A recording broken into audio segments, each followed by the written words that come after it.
মামলায় আসামি ছিল আসিফ আকবর।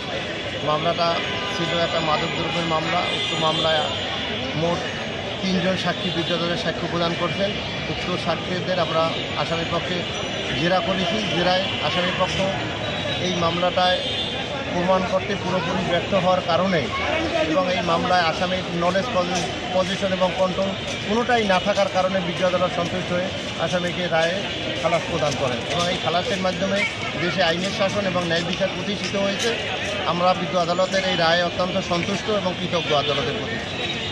রায়ের পরবর্তীতে আসিফ আকবর কোনো কিছু বলছে কিনা? না, আসিফ আকবর অত্যন্ত সে খুশি হয়েছে। সে নিজে মনে করছে যে একটা হয়রানিমূলক মামলা থেকে আজকে 8 বছর এই মামলায় সে অক্লান্তভাবে বিজ্ঞ আদালতের নিয়মিত হাজিরা দিয়েছে এবং মামলায় প্রতিদ্বন্দ্বিতা করছে এবং এর একটা সুফল আজকে বিজ্ঞ আদালতের মাধ্যমে সে পেয়েছে এবং সে অত্যন্ত খুশি হয়েছে।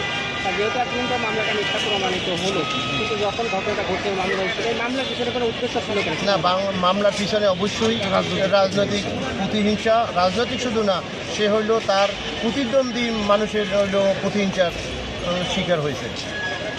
মামলার ঘটনার প্রায় 1 বছর পরে এই মামলাটা তার বিরুদ্ধে হয়রানিমূলক এই মামলাটা দেওয়া হয়েছে। ঠিক আছে ভাই, রোজার দিনে কোর্টে আসার অনুভূতিটা কেমন? রোজার সময় তো মামলা হয়েছে, রোজার সময় রায় হবে।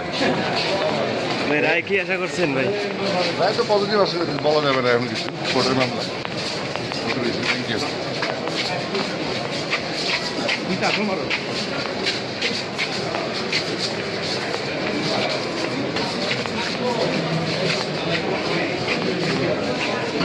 ঘুরাই দেবো নিয়ে ব্যাগ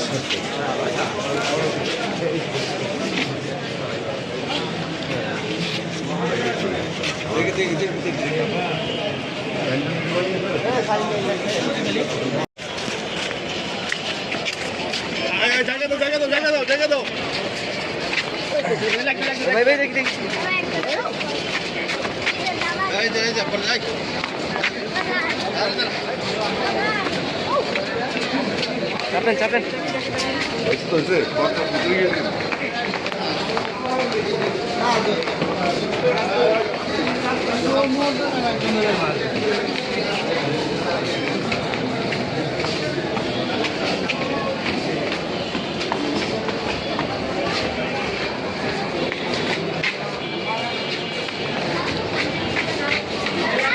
পড়ে যাবো।